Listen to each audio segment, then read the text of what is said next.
The views, information, opinions, and/or activities expressed in this video are solely those of the individuals appearing in the video and do not necessarily reflect or represent those of Hi-Rez LLC or its producers, officers, agents, and employees. The video is strictly journalism, and all the content contained in the video are filmed for historical documentation purposes. The video is not meant to promote one side of an idea or another. The video is objectively documenting history and is only filming individuals in their natural setting. None of the footage has been altered to enforce any particular narrative. Hi-Rez LLC has not verified and is not responsible for the accuracy of any information contained within the video. Hi-Rez LLC assumes no liability for any views, information, opinions, and/or activities contained within the video. They want you locked in your home without God and alone. Don't want you looking up Dr. Sebi and Robert Malone. The truth blocked on your phones. They call the shots from their throne. These politicians and these doctors, they are not in control. Jimmy, we don't care what they say. It's God over the government. Won't have it any other way. It's God over the government. And we just don't understand how they put their faith in man. We don't care what they say. It's God over the government.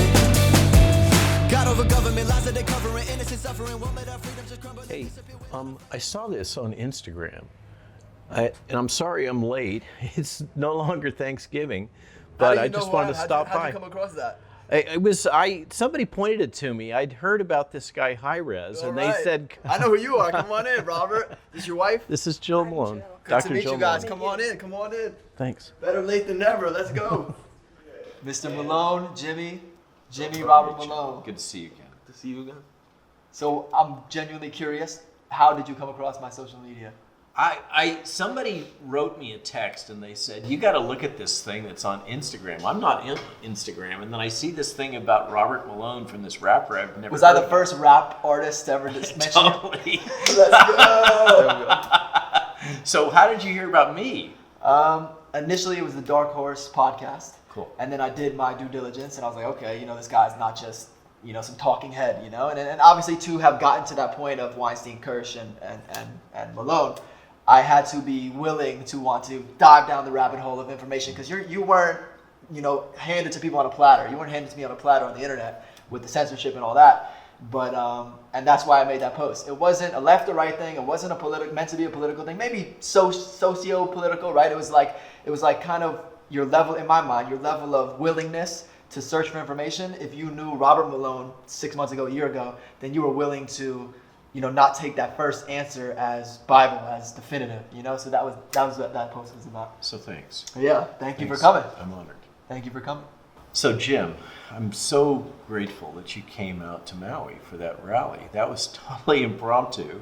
And then I was blown away when I flew over to Oahu for the second rally, and there you were again doing your thing. I was like, this is really cool. Yes, It felt for me like I was less isolated. I had somebody else that had come over from the mainland that was participating in this, and it was just, and the crowd was totally into it on both of them. They were amazing. I mean, the Maui crowd, it was like 2,000 or 3,000 people, wow. and the whole population of Maui is like 100,000. Wow. Yeah. Big fraction, and they came out and they were like totally into it, and he was totally cash. It was set up on a flatbed pickup truck. Yeah. And because there's a whole backstory about permitting and all this kind of You stuff. performed on a pickup truck? Yeah. You were standing on the bed of a It was a pickup truck, and then the backgrounds were mountain, like these amazing. special mountains, where there was a war and there's ghosts from the Right. soldiers there, and then clouds like going through, Wow. which was like crazy. Yeah, it was kind of surreal a little bit. It was one of those weird moments in time.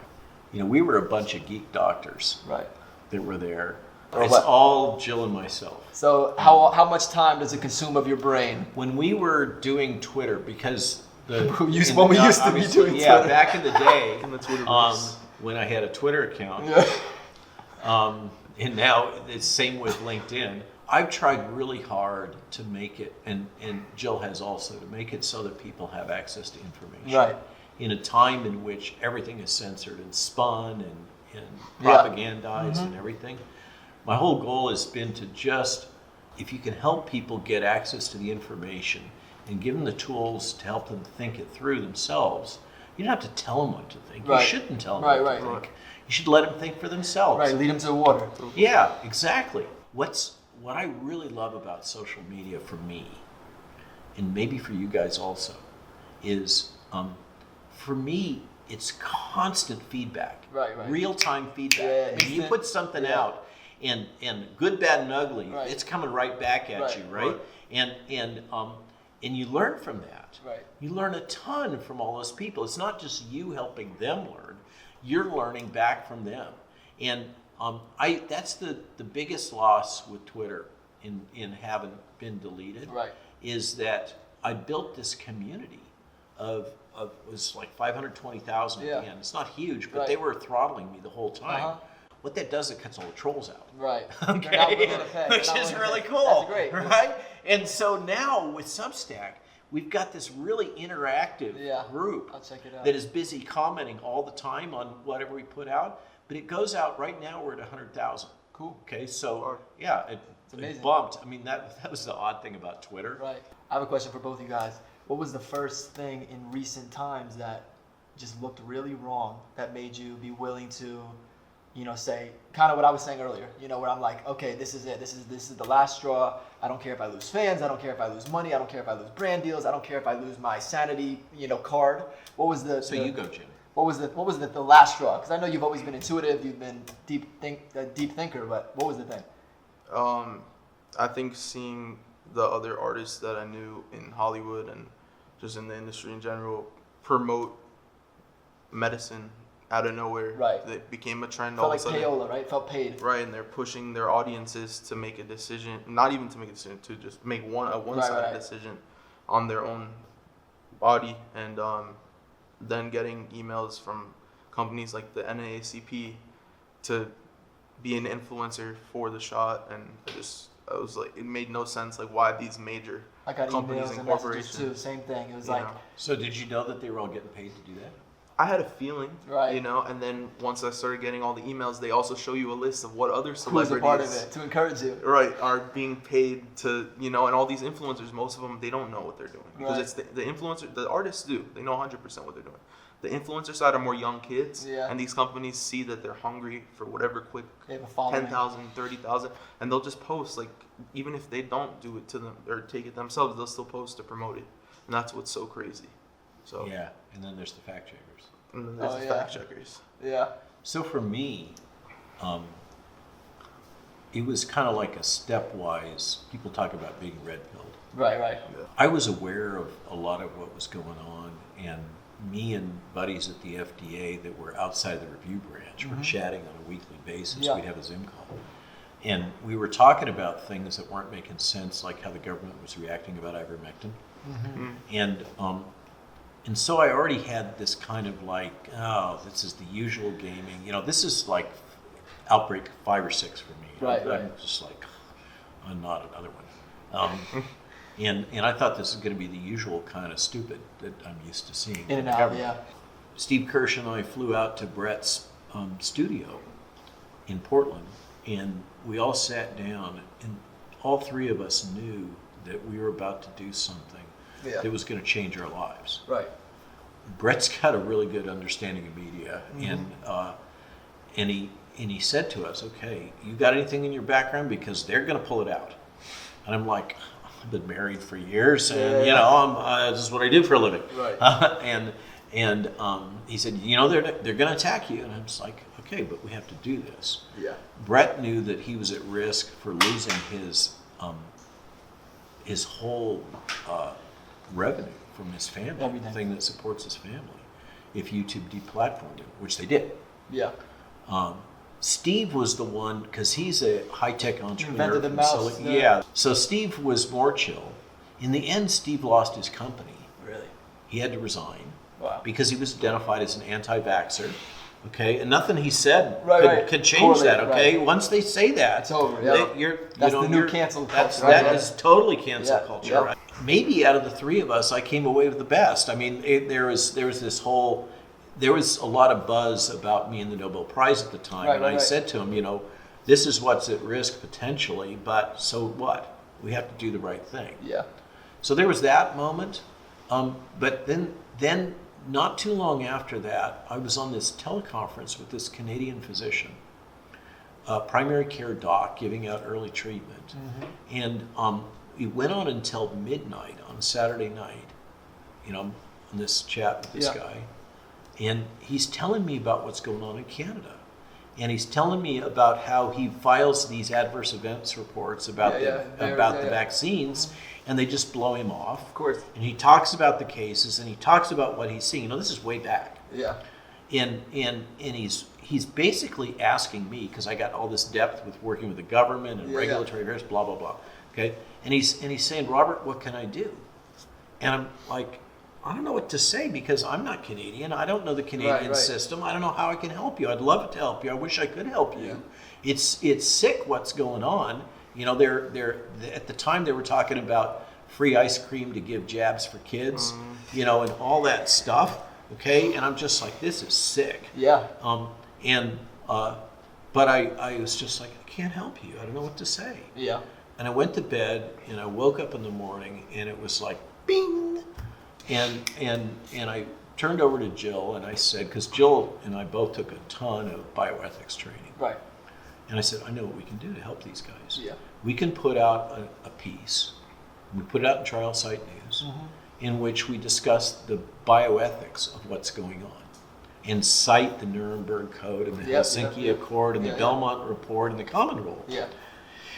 And so I wrote that piece and put it out. And that, I think, was the biggest turning point of all of this, is because it was, getting, not to overuse red pill, but it was a conscious, intentional red pill document. That's great. Because I knew that anybody that read that, whether they were pro-vaccine or anti-vaccine or left or right or whatever the heck they were, they could understand bioethics, and that it's not right to force somebody to take something that's an unlicensed product. And that is exactly what it did. And it seemed to congeal. A lot of people had this sense of things aren't right. Right. But I don't quite know what it is. Yeah. And that one was a trigger. And then everything has just gone ever since. So in answer to your question, would be writing that op-ed. That was, Jill. you knew that was the stamp. You knew something was going to go down. But this guy, Matthias Desmet in Ghent, he's an academic, PhD, had an epiphany, mid 2020, that this is what's going on. Right. And so I'd spoken about it. I carefully watched his videos and learned from him. And then 2 days ago, I had a chance to be on a podcast together with Peter McCullough. Right. Just popped out of the blue, a guy that I'd done podcasts before. And he said, hey, I've lined these guys up. Will you get on? So I jumped on. And it was a great chance for me to kind of get schooled by the master. And so what Matthias suggests is that it's baked. And the whole world is caught up in it. He and his colleagues don't think we can stop it. What he said, and this is kind of pretty heavy, the dissenters must keep dissenting. Not because they're going to turn it around or stop it, but because that is the only thing that'll keep everybody from going even deeper into it. Yep. Okay?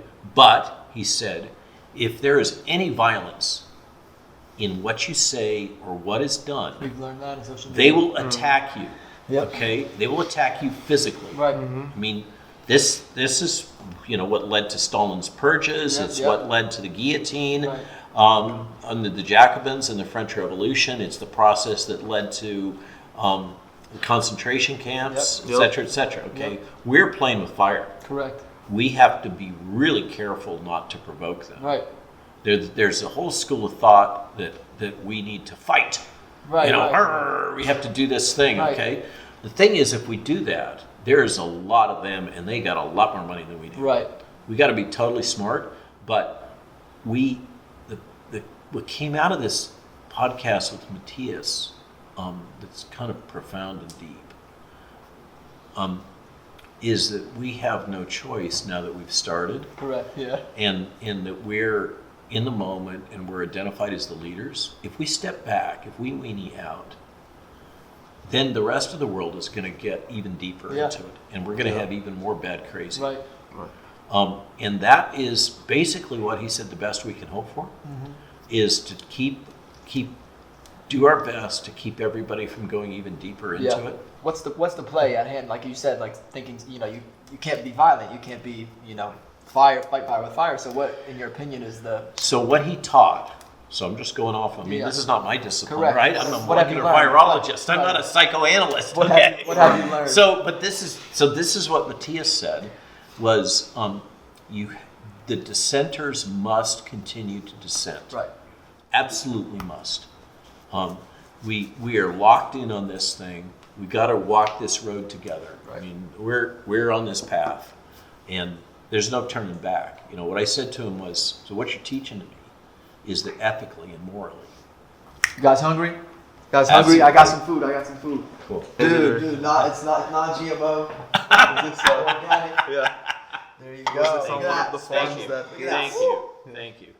So I have a question. So we were talking about like the battle and like that we're in right now. Do you see this as a spiritual war too? It is. Yeah. And like, what do you know, or I don't know how much you know about Hollywood and their play in this entire situation? So that's an interesting thing. Actually, I know a lot. I got contacted through Byron Bridle by a Sony Pictures star that I'm not going to name. Okay. That didn't want to take the vaccine, and he wanted Dr. Bridle and I to speak to the film company, Right, on his behalf. which is a major studio, and I'm not going Right. to embarrass them. Yeah. Right. And so we had this Zoom call with the star, about 8 different people from the studio, and they were high-level people.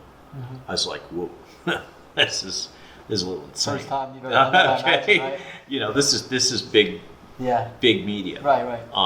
And about one of the biggest Right. internationally. Right. Okay, and they get on, and he's saying, I don't want to take the jab, and they're saying, then we can't shoot. Right. What I learned was that the studio, and this is a huge studio, had their hands tied by the union. And the position of the studio was that they don't have any choice. Mm-hmm. The union insists that rules, that everybody be vaccinated. Right. And we talked about natural immunity and blah blah blah. course. They didn't care. Of course. They didn't have the option to care Yeah. because they couldn't go up against the union. Right. Right. I've heard this as a trend Yeah. in SoCal, that there's a bunch of folks in the industry that don't buy in, like with the rest of the country. Right. Is it 40%? Is it 60%? Right. Same with the industry, and they don't like it very much that they're being told they have to do this when course. they don't want to do it. Right. And they're talking about starting new studios. Have you seen the videos of like Pentatonics and the Jimmy Kimmel, right? Like Did dancing. Pentatonics do a vaccine Pentatonics video? did a whole I am thing. so Yeah, disappointed. they did a whole thing in the White I House. love But Pentatonics. So do I. So does he. That's what I listen to, like. Oh, they're learning vocals awesome. and stuff. And I want to They're stamp awesome. this. I want to stamp this here. I'm not mad that somebody cares to use their creativity in whatever way they choose, but it just feels like we talked about earlier, so inorganic. It feels so inauthentic. It feels like payola, which is back in the day. The record labels, it was all. And we paid. know it, and we know that you're right. The government has not been shy. They had a Right. whole campaign to try to recruit influencers Yeah. and pay them to put this stuff out. But the clips I've seen are just cheesy. It's so cheesy. Dancing down the street like it's a Broadway production. My reaction when I saw these clips, I was just like, oh, what are these guys going to think about themselves Right. 2 years from now? I'm an artist, so if you do something that I disagree with, if it's done well, I'm excited because I'm an artist. I love art that's just executed well. And if it's not executed well and it just feels so scripted and forced, I just get so frustrated. Even if I agree with it, even if it's something that I like, I'm just like, this is so, it just irks me. And those are one of those things. Jimmy has a whole different approach because Jimmy was in the belly of the beast of Hollywood more than me, So correct me if I'm wrong. Omicron there's the least deaths from Omicron versus Yeah, so you're on it. dark winter. Yeah. Which winter? Maybe I don't know. Yeah, right. Yeah. So that's kind of the good news. You Yeah. just hit it on the head, and that's what's breaking their whole narrative. No. And Science is breaking. I The mean, science. It's not science that's doing it. I mean, in your belief system, right, there's a deeper spirit. Right.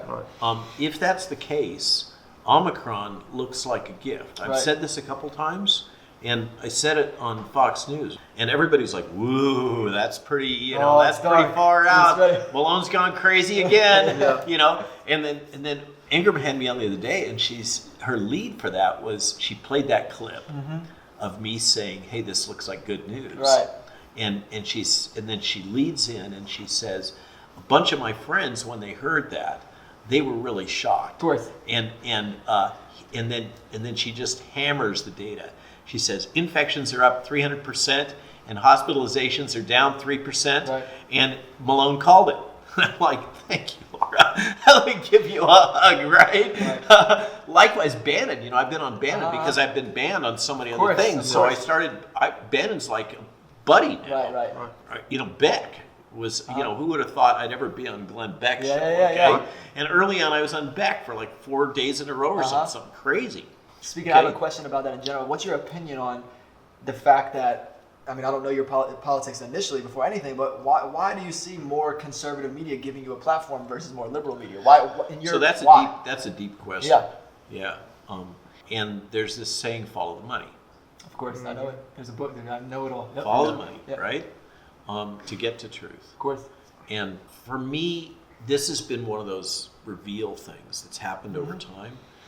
I'm going to say, I had somebody come to the farm months and months ago, and they were just shooting off about the Great Reset and the World Economic Forum, Right. and all the conspiracy, and these guys are evil, Right. and all this stuff, and that he's a pure blood, and he hasn't Right. taken all this thing. It's the first time I'd run into it, and I was like, oh. Well, I'm going to help do everything I can to help these guys, but I think they've gone off the deep end a little bit. It felt strange to you at first. And then over time, you see this stuff, you experience it, That's funny. you read up about it, you see the stuff. Like I posted the other day on Getter, and this is one of the things I posted right before I was killed by Twitter, was this link to the World Economic Forum, and they have like a mind map of all their strategies and how they all interact, Right. and what their positions are, and everybody that's part of the World Economic Forum is supposed to follow this centralized script. And it's just like, whoa, there it is. It's right in your face. Yeah. And so, let me put it another way. At the very end of the full-length Brett Weinstein podcast, Brett starts off talking about Elon Musk. Yeah, of course. And says, save us from ourselves, basically, right? And spend some money and fix the world, kind of thing, right? Right before that, he talks about that why question. How is this happening? Right. And we were all sitting there, the three of us, kind of doing a head scratch, and talking about emergent phenomena and stuff like that. Since then, I learned about the Trusted News Initiative. Yep. And then I started reading and observing and learning, because this is outside my field. And I'd done some political science when I was young, like decades ago in the early 80s. And I'd read about the New World Order and transnationalism, and I thought, oh, that's never going to happen. And then I started looking into this, and I realized that there's only about 4 large investment funds in the world, Yep. and they own all these other, they don't completely own them, but they own enough that they're able to control all these other companies. And it's better to think about each of these companies, Pfizer and the Washington Post and the New York Times and major media, major tech, big pharma, as all divisions of one company, which is why they all act in a coordinated fashion, because they're all divisions of each other. The first reveal was when Thomson Reuters did one of the fact checker attacks early on, and they said, no, spike is not a toxin. I'm like, it is a toxin. Okay, it's there in the literature. Okay, right. Yeah, but it doesn't matter, right? So they did this, and I was a little bit pissed off. So I started looking at Thomson Reuters, and I found that this guy who was chairman of the board at Thomson Reuters is also on the board of Pfizer. Of course, and that was the first time when I went, oh, we saw there was memes. Memes is how we get the information, and then we make sure you're not in Kansas anymore. Right. So a lot of conflicting interests. So I put out this little, it's the equivalent of a meme. It's a little less than 4-minute talk, video clip, where I talk to parents and I say, hey, you got to think twice before you get your kids vaccinated, because if they do have one of these adverse events, it's for life. You're going to have to live with it, and so are they. That's the short version of it. It goes insanely viral. And I get all of this blowback about it. Of course. And among them is a BlackRock-owned TV station in Spain. Strange. That is just going off on me, and so you see this again and again and again, where the media is controlled. They use the same words. Another one was when we went to Italy. And so all these things, as I'm moving around in the world and talking to people, you realize all this messaging is coordinated. And so when you ask about the media and what's going on and why do they do this, because it's all one company. Right. And all the messaging is all wrapped around. It's actually very simple, right? We overcomplicate these things. Yeah. We don't have to come to a deep conspiracy theory. That's why people are like, oh, how, they're all attacking you. They're saying all this nasty stuff about you. And I'm like, so what? Yeah. Of course they are. They deplatformed you from Twitter. Of course they did. Yep. I can't post anything on Facebook. I'm like, what, are you crazy? Why are you posting anything on Facebook? Yeah. Facebook's totally owned. So for me, it's just water off my back. Why is it so important for you specifically, that for children, like, to speak out against children with vaccinations, with mandates? Is there a duality there, as far as, like you said, if there's some adverse reaction, that's forever? Is there also some truth in, not a scientist, not a doctor, in their strong immune systems playing a role in weakening the virus, or just something if it runs through their body? Is there some sort of scenario? So there's the scientific arguments that are more techie, and then there's the kind of the emotional, of course, argument. So I don't know about you guys. I'm a father and a grandfather, and I'm near the end of my life. On a good day, I got another 20. A bad day, it could be tomorrow. All right. I think it's a good thing, by the way, to kind of live with death on your shoulder. Yeah. You gotta respect it. You gotta respect it. Got to respect death. Bobby Kennedy really laid this out. His statement, I don't think this is quite right, but his statement is, there's never been a time in the world in which the old ask the young to make sacrifices with their health and their lives to save That's the the emotional one, right? Correct? Yeah, and it's deeper than that. For me, I'm in a stage where I've done, the stuff I've done, I don't have to prove myself. Right. Okay? I'd be perfectly happy to just hang on the farm and raise our horses and take care of my wife and live out the rest of my life. But this thing has happened, and like we talked about, I kind of have to. I started on the road, and I kind of got to keep going. I can't weenie out. Yeah. But the kids are a different thing. Of course. They're not in a position where they can make decisions. We have the responsibility to protect them. Mm-hmm. And that's when I talk about the sacred, that is a sacred thing. Right.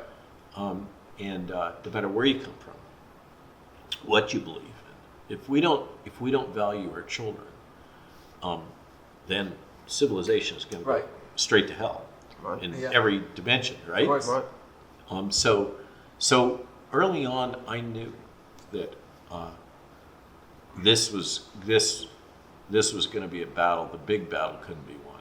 Yeah. It already gone too far. And so I'm kind of the school, you got to pick your battles. Right. And the one that I thought maybe we could win on is stopping the mandated vaccines. So early on, I made a decision that the hill I would die on Is that no mandate? is protecting the children. Now there's one other thing that has kind of evolved over time, and that's the right to free speech. And that I didn't expect. I didn't expect this level of censorship and propaganda. So that's, you ask why the kids, and yeah, we can talk about Gert von den Bosch and that the kids are the reservoir so that we won't evolve, escape mutants and and their thymus and the blah, blah, blah, all that stuff. But all that techie, sciencey, fact-based stuff, is secondary to that deep emotional Right, that makes sense. responsibility. That makes sense. Absolutely. Knowing what you know about mRNA, I imagine you know some things about it. What's the difference in this vaccine versus, because people always love to argue with us and you, they say, it's always been mandated. It's always been rubella, mumps, measles. Yeah, okay, so that argument. Please, because I've never heard of Yeah, so that argument. But they've been around for so long. We know what they're good for and what they're not good for, and how, what the long-term consequences are. And so when mom or dad make a decision, or a pediatrician makes a decision to say, hey, you should get your kid jabbed with this thing. Right. For those core vaccines, those are licensed medical products that use established technology that have been around for a long time. Okay, these are not licensed products. They're using novel technology that's hardly been tested at all.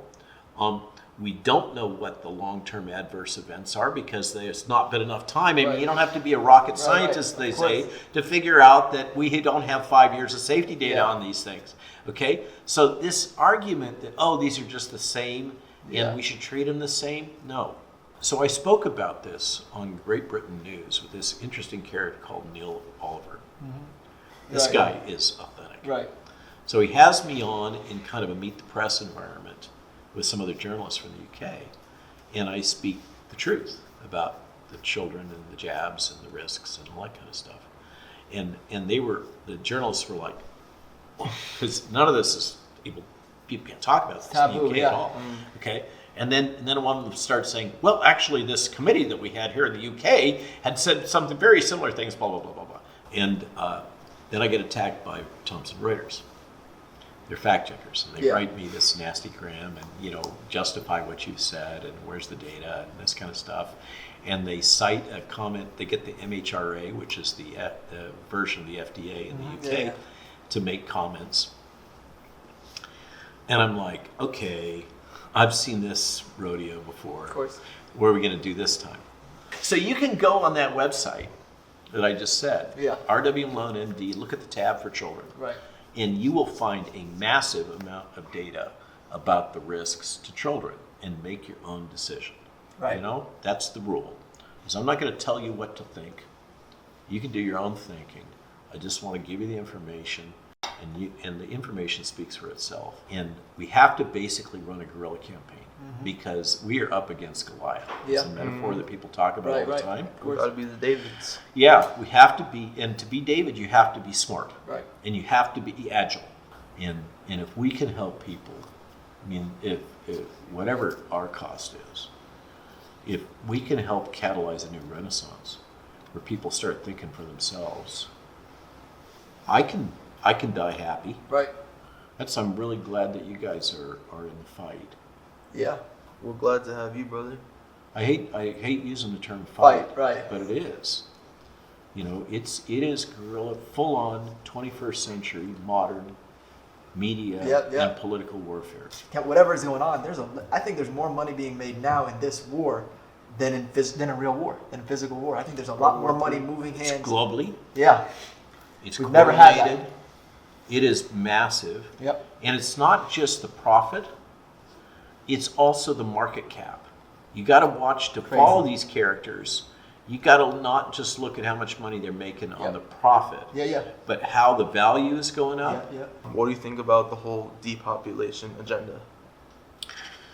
So, okay, that's pretty heavy. What I've learned is that there are multiple documents and video clips of these influential players like Bill Gates and members of Klaus Schwab and the members of the World Economic Forum that speak very openly about the need to reduce the human population. So it's not hidden. Right. So I have to believe that they were sincere and they really meant that. They weren't just like drunk or something, right? That they really meant They're it. like obsessed with that, actually. Yeah. And so they have come to believe that it's in their interest. And there's other little quotes. Apparently Henry Kissinger said stuff like this, who is the mentor of Klaus Schwab. Okay, so it's multi-generational. Yeah. And it may be that they're doing things for other reasons. Right. But they've said this is their intention. Right. And you see this as their actions. Right. Okay, Quickly, and so you know, Form your own draw your own assumption. conclusion Right. about point A to point B. Right. Right. But On that topic, you would know. Jimmy and I wouldn't know this. Where does the truth end and start as far as whether it's vaccines in general, this vaccine, as far as something that might be dormant in you, this might awaken it. Is there any truth in that this mRNA specifically, or this vaccine? So absolutely, this Like is one of the 5G. adverse events that nobody talks about, and I don't know about the something that might be awakened question. Right. Okay, but I do know that one of the known adverse events that is never discussed. I mean, there's a number of these that are out there that there's huge amounts of data supporting, but CDC never talks about. One of those is reactivation of latent DNA viruses. The one that everybody knows about, because you can't pretend not to recognize, is the reactivation of shingles. Okay? Shingles hurts. I've had it. I've had shingles. It's wicked. Uh-huh. Okay, so that's a latent DNA virus that's hiding in your nerves that for some reason, post-vaccination, in a fraction of people, comes out and you get the disease. Right. Now, it's not just the shingles virus. It's herpes viruses, it's Epstein-Barr virus, it's Anything that's- cytomegalovirus, it's a bunch of these latent DNA viruses. So does something come out after the jab? Yeah, these big chance. DNA viruses Yeah. for sure. We know in laboratory studies that there are alterations in T cell signal function, toll-like receptor expression display. Something's going on with the T cells, not clear how long it lasts. Right. Okay, and because if you're having these DNA viruses jump out, it's because the thing that's been keeping the lid on the box has been released. Okay, and then you have this laboratory data, and then down this particular rabbit hole, there's the emerging anecdotal data having to do with cancer. And a number of pathologists saying, and oncologists, people that study cancer and treat cancer, saying, we think we're seeing unusual cancer, it's unusually aggressive, coming up in people that shouldn't be getting it at times in their life when they shouldn't be having it. Okay, so now we're seeing, you know, multiple points along the course. line that's saying this isn't so good. Right. So, in response to the question, is there stuff that's coming out after the jab? Yeah, Yeah. for sure. How bad is it? How frequent is it? We'll know in the next 5 to 10 years, right? Right? That's crazy. And so why do vaccines normally take 10 years to come to licensure? Because after you finish the big phase 3 study, which by the way they only let run for a few months, Right. and then they closed it down and jabbed everybody, so they killed the controls, so we could never find those long-term course. adverse events, right? That's all in this slide deck. This is what caused Twitter to, Yeah. right? That was produced by the Canadian COVID Care Alliance.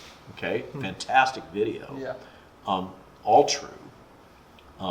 But normally we run the phase 3 trials, and then we have a period of 2, sometimes 3 years where you follow people for autoimmune disease and other effects. Yeah. And for whatever reason, our government decided to blow all that off.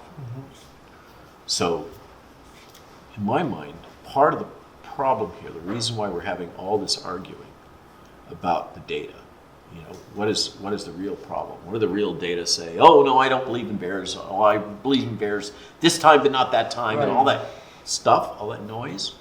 It's because the government didn't do its job. Yeah. Because they didn't force the vaccine companies to do what they are normally of course. required to do, right? They gave them a pass. Yeah. And that's a whole nother rabbit hole. Why did they do that? Everyone's asking crazy things. They're like, what's going on with this? CIA, this, FBI. And someone's like, ask Dr. Rob Malone, how does that get steak cooked? Yeah. So we're vegetarians. We've been Okay. vegetarians for a long time. How so long? no steak. How long? It's 20, 30 years. Oh, wow. Yeah. Before it became a trend. Yeah. My wife likes to count the number of animals that we've saved. That's cool. We did a lot of animal research when we were younger and ran a laboratory. I like to say that if mice control the pearly gates, I'm toast. So we just think it's the right way to be. Absolutely. Yeah. To, I respect to kind it. of have a low profile, low impact on the I world. respect it. 100%. Yeah. Also, when you eat an animal, people don't acknowledge, like, if the cow was sad, Stressed or whatever. depressed, stressed, you actually You take that absorb on. that energy. Right. People don't think about those things. They're just eating good food, but then later on they're depressed 2 weeks later, wondering where it came Still from. in your body, yeah, right. And it actually was the energy. I'm still gonna eat meat. I'll take my chances. Yeah, we don't like try to put our feelings about this on everybody Right, else. right. We're just like, it's your choice. You're real vegans. You're not 2020 vegans. Well, we're not vegans even, right? I'm eating egg. Right. Vegetarian. We you eat have- fish? No, we're So not. just vegetarian. Yeah. Just vegetarian. Fish live. Right. Right. Nothing that. Okay. But yeah, so we don't do steak. If you were to tell someone who has been injured from the shot one thing, what would it be? I think it's really important to have an open heart and to be kind. I'm a doc. That's what I was trained in, right? But we can all be therapists. Right.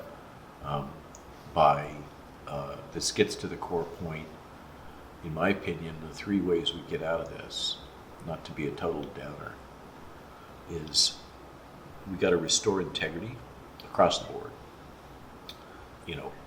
The noble lie is just a lie. Let's stop it, right? Be honest with each other. Insist on honesty in our politics and in our organizations. Restore human dignity. I don't care. I was a carpenter and a farmhand before I became a physician and a scientist, and I'm not bad at shooting horses either. There's no difference between me and my farrier, or the guy that weed whips. He's my friend. I've had to do his job in the past. We should treat all of us should treat each other with dignity. Right. And the third one is community. That's the real sickness, is we've lost our bonds to each other. Yeah. That's why the mass formation happened. Yep. And we have to find ways to come back together, and we're not going to get to community if we're busy saying, oh, I'm not going to talk to the vaccinated, or I'm not going to talk to the unvaccinated, or I hate Democrats, or I blah, blah, blah, all this hate and division and all that. Right. It's really good for? It's really good for the bloody press, Yep. right? They love it. Yep. That is how they sell clicks. Don't play into their game. So for the vaccine injured person, I think the starting point is to listen, because a lot of times when this is an easy thing that you can do to help people, is a lot of people that have had trauma, and I speak from experience. Remember, part of my origin story is I had a nervous breakdown and had post-traumatic stress disorder after these inventions in in the 1980s. A young man, 28. I don't know how old. You don't have to tell Yeah, me I'm how 28. old. Yeah, so when I was your age, Yeah. I came unglued with all the stuff that happened to me at the Salt. You can help people by listening to them and letting them tell their story. Right. And I think that has to do with this dignity thing. It also has to do with community. And I think that's the starting point, is if somebody's vaccine injured, what I hear again and again is they feel like they are not allowed to be part of society. Crazy. They can't tell their story. They're subject to all kinds of harassment and demeaned, especially children. They're bullied, and I think anybody that's been damaged has to be approached with an open heart, Right. and just try to do what you can to heal them. And the starting point is listen to them. Right. Don't act like what they're saying is a lie. That's, for me, this hit me right after that Dark Horse podcast. I had all these people calling me, and they wanted to tell me their story, and it was heartbreaking.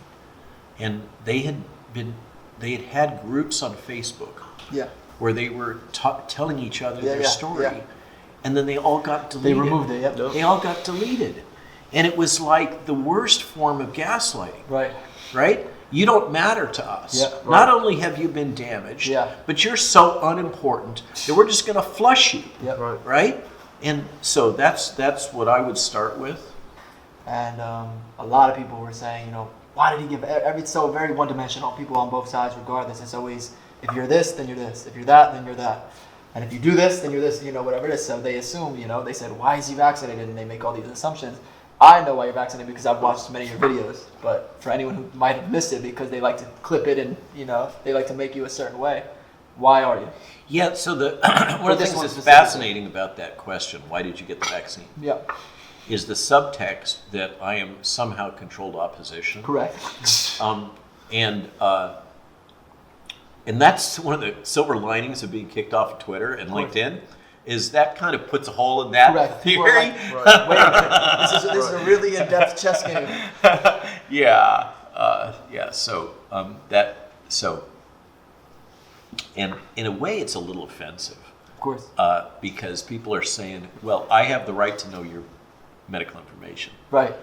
but this is kind of one of the price. I mean, you guys deal with this. Yeah, of You're course. public figures, Yes. right? So you get all kinds of crazy coming at you, We get the same thing. and you got to Why are kind you of just not- why go are you- with it, Controlled right? up, controlled Yeah. up. Yeah, you got to go with it, Yeah. and you got to own it, and I think again, have an open heart Right. and say, okay, this is a little wacky, but you know, the problem with that question is a lot of times it's concern trolling. Yeah. There are people that are playing the concern trolling game. Of course. But let's go with it. Yeah. So why did I do it? Jill and I were scheduled to speak in France. Yeah. Right. And that was coming up to talk about the origin story of the RNA Yeah, vaccines yeah. is what we were going to talk about. Okay, so we were going to go to France. We knew we had to go to Portugal because we go to Portugal all the time because we breed this Portuguese horse, the Lusitana, and we have a bunch of buddies there. Right. And I knew that it was likely that I was going to have to do a fair amount of international travel. And looking ahead, I could tell that if you weren't jabbed and you wanted to get on an international jet plane, Good it luck. was going to be wicked hard. Yeah. Good luck. I also had long COVID because I'd been infected Right. at the end of February 2020. And that one was hard. I mean, I thought I was going to die. Right. That's how I discovered famotidine, is we had this list of drugs that we'd identified using the computer, and I was like, I'm going to die. Right. So what do I have to lose? So I started taking the ones that we'd identified, and Pepcid worked. That's it. Right? And so, voila. But that still wasn't enough. I mean, the modern protocols use a lot of different things like ivermectin, hydroxychloroquine, Right. and you know, many other agents and steroids, but none of that was known. Yeah. So it hit me hard. I mean, I had the full night sweats soaking the bed. Yeah. Couldn't hardly walk up the hill without having to rest. Bad. And I got these long-term symptoms. And there was a whole storyline put out in the press, and I think this was nefarious. I don't think this was legitimate. Yeah. But that people that had been infected should go ahead and get jabbed, and that it would help with their long COVID. This is a time in which course. most of the press was denying that long Very COVID early. even existed. Very early. Right? And so I was like, okay, maybe this will help. I'm still not well. And I could kind of make up a story where it might help Right. immunologically. So I said, okay, this is plausible. People are reporting this. I feel like hell. And I'm going to have to travel anyhow. And the vaccine hadn't, in our part of Virginia, you know, it's a small county. Right. Okay, we're a little backwater, so the National Guard came in, and we were given notification that they were going to have these clinics, and we could sign up for it and all that kind of stuff. So Jill and I did, and you only got one choice. There Right. was one jab you could take, and in our case, Yeah, it was Moderna. Right. Okay, which is the 3 times the dose of Pfizer, less adverse events than J&J. So we took the Moderna for those reasons. We had to travel. I had long COVID. After the second jab, my blood pressure spiked up to 230. Thank God I had a cardiologist that was on top of things. Yeah. And I went in, I mean, I knew I was pounding. I knew I felt awful. Right. I knew I was having headaches. You don't even need steak. And she put the cuff on me and she's like, Robert, you got a problem here. Yeah. This is an emergency and you got to treat it like an emergency. Yeah, of and course. here's the drugs you're going to take. You Right. better start taking them right Chemotherapy. away. Get a blood pressure cuff, monitor it, bang, bang, bang, Yeah. bang, bang. And we got on it. I mean, Jill was on me. Right. and thank God. And I had many other side effects. Right. Narcolepsy, POTS like syndromes, restless leg syndrome. I mean, these are all known. At the time, these side effects weren't really known. And I was on top of all the data. I hadn't heard about a lot of this stuff. Yeah. And then it came out over time, and I'm like, oh, you know. And what's kind of an interesting backstory, when you think about that now in retrospect, is the literature is clear that people that have developed natural immunity from prior infection have Yes. a much higher risk of adverse events if they take the jab. Right. Which is why this, in my opinion, this whole everybody needs to take the jab whether or not you have natural immunity or not, even if natural immunity is only as good as the vaccine, Right. and there's like 140 publications that shows that it's better, Right. Who cares, Yeah. right?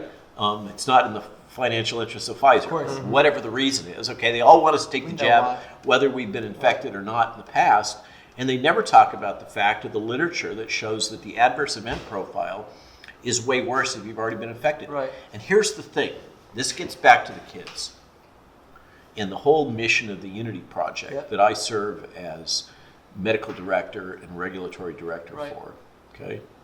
Chief Medical and Scientific Officer for the Unity Project.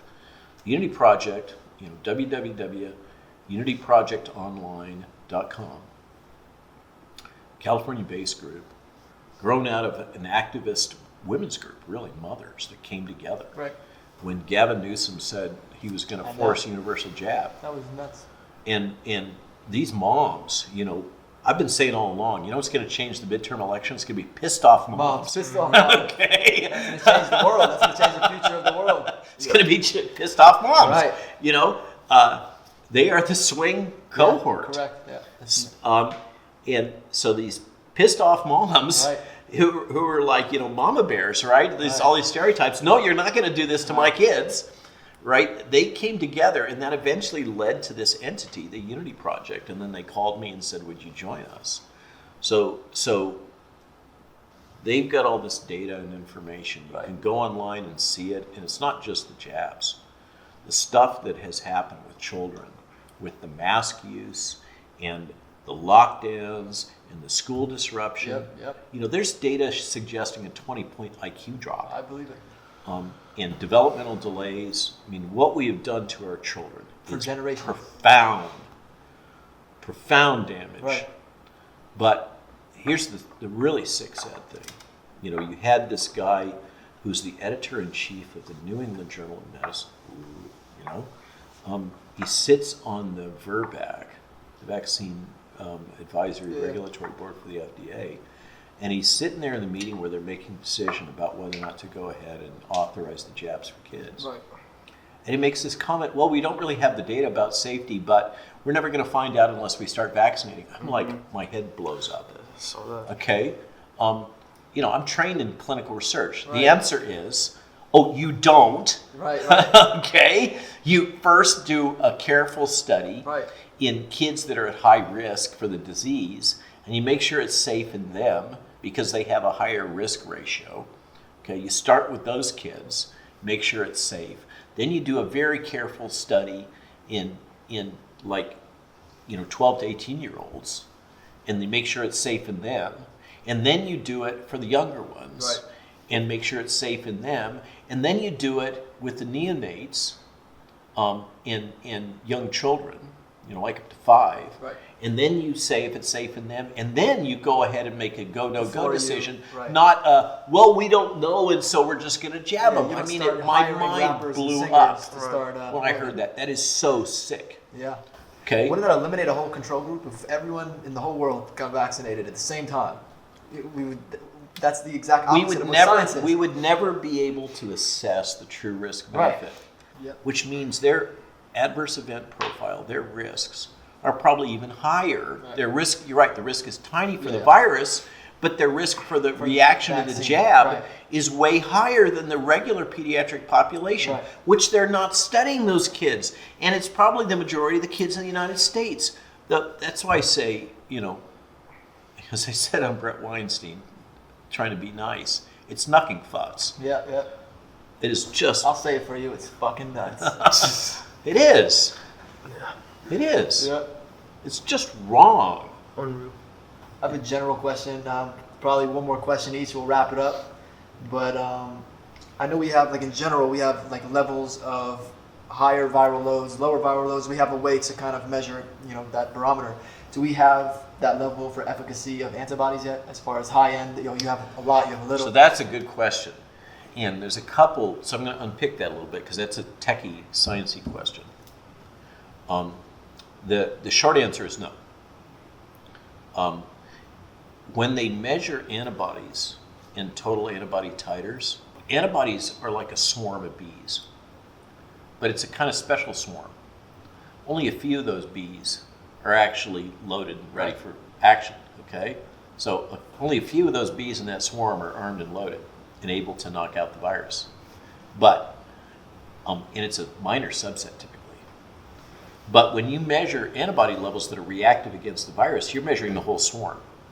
Okay, so first off, the whole idea that you could use ELISA titers as an indication of whether or not somebody is protected by antibodies is demonstrably false. It's immunologic gibberish.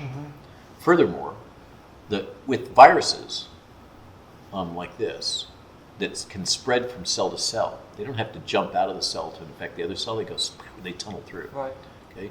The things that knocks them out is at the forefront of the infection is your T cell response, your cellular immune response, which is not being measured by those antibody tests. Of course. So that's more immunologic gibberish. Right. Okay, it's irrelevant. And then you got the problem that most of us, pretty much all of us, have already encountered the beta coronaviruses. That's more techie talk. There is related coronaviruses that we have all had that are cold coronaviruses. The Common cold. The common cold, right? And those antibodies cross-react. Okay, so even more immunologic gibberish. So the answer is what you really, if I can translate what you just said into regulatory talk, the question you're answering, and it's a profound question, is there a proven correlative protection based on antibodies for SARS-CoV-2? The answer is no. Okay, so, and it is wicked hard to demonstrate a correlative protection. It's not been done for this one. Yeah. So, and it's often really hard to get a correlative protection for any virus because the protection that you have as somebody who's been infected and developed natural immunity, as I have, which may or may not be completely protective against Omicron. Right. Probably not. Some of us that have natural immunity are going to get infected with Omicron. Right. This is another one that everybody hits me with. Peter McCullough said that it's one and done. Okay? Peter McCullough said that before Omicron. Right. And he actually, Peter McCullough called me before I went on to Brett and onto the Rogan show. And he said, Robert, can you do this? Clear it up for me. Because I blew We're it. both getting it. Right? And so I did. So Omicron slips through those antibodies pretty good. Where does that end? You know more than me. I know it's an open-ended statement. Where does this specifically end in regards to that? Yeah, so that's the kind of the good news Christmas package story. The Omicron. Is Omicron looks like it's extremely infectious, readily transmitted, infects a different part of your body, the upper airway, not the lungs, more. It's the deep lung virus infections that kill you. This is known with influenza. And what it will do is generate what we call mucosal immune response. This is actually, Jill and I had a fundamental patent on vaccines to produce mucosal immune responses, just the two of us, years ago. So Omicron is going to generate mucosal immune responses. It's going to affect most everybody. there's some data suggesting that, and you got to be really careful interpreting it. Of course. That vaccines may actually make it more likely that you get Omicron infection. Right. It's going to move through all of us. The world. Yep.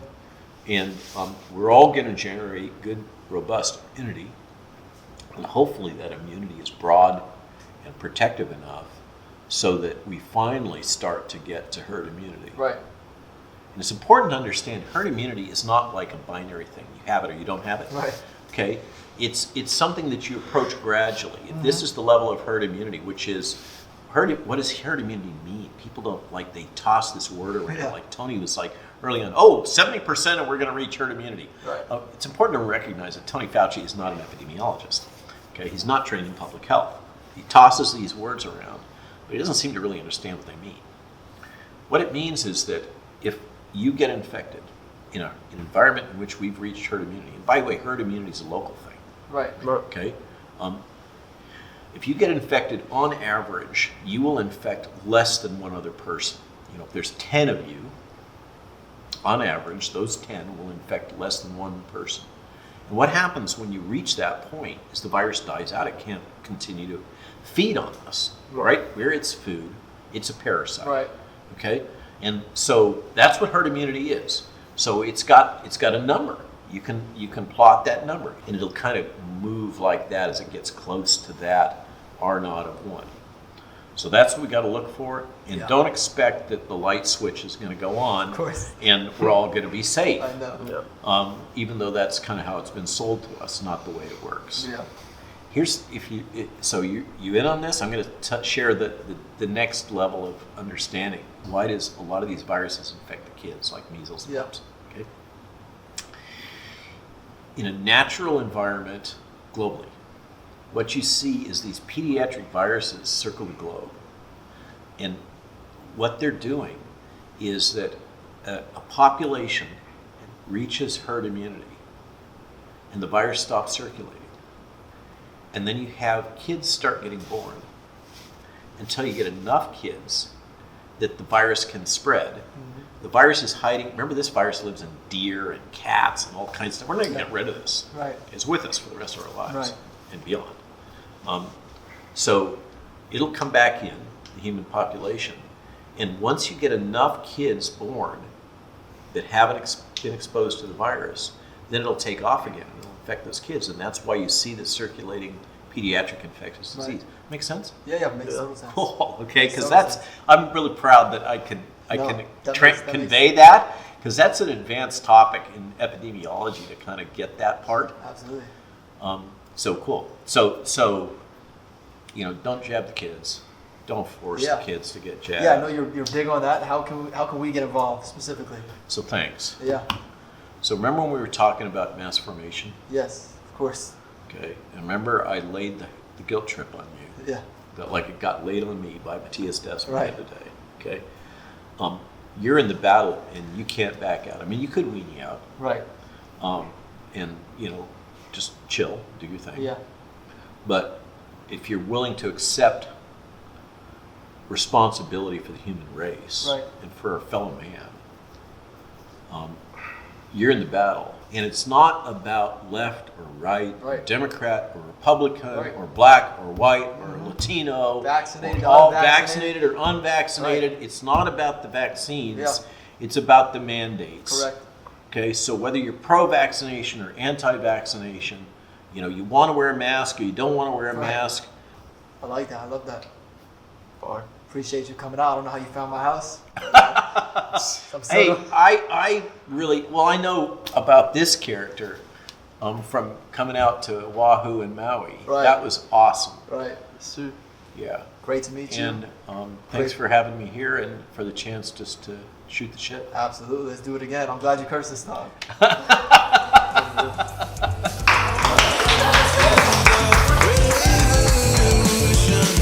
The revolution won't be televised. Government been telling lies. If you're not with us, you better step aside. Witnessing a genocide. Everything is centralized. The food that we consuming, they spraying it all with pesticides. Easily identify the sheep and the snake, the real and the fake, giving us a reason to pray. I'ma make my own choices. A voice for the voiceless. They trying to destroy us, avoiding the poison.